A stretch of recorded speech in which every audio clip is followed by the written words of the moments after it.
শেষ করতে দাও। তোমরা যদি মনে করো যে তুমি আর আমি আলাদা পক্ষ, আমি এখানে দাঁড়িয়ে আছি, আমাকে মার বেটা মার।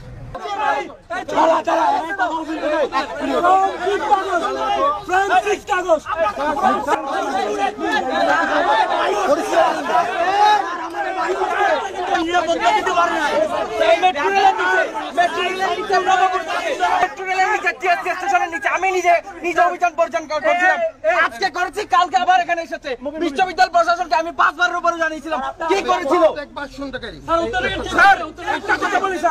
সাবেক ভিসি স্যার যখন ছিল 2022 সালে 2 ডিসেম্বর ঢাকা বিশ্ববিদ্যালয়ের সামনে একজন হত্যাকাণ্ডের শিকার হয়েছিল।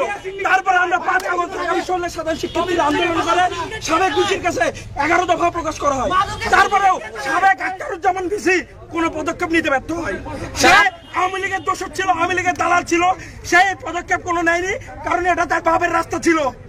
ঢাকা বিশ্ববিদ্যালয়ের শিক্ষার্থীরা বিশ্ববিদ্যালয়ের ভিত্তিতে রাস্তা যাবে, সেটা কারো স্যারকে আমরা প্রোটেকশন দিব।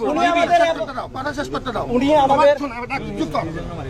তোমরা যদি মনে করো যে তুমি আর আমি আলাদা পক্ষ, আমি এখানে দাঁড়িয়ে আছি, আমাকে মার বেটা মার।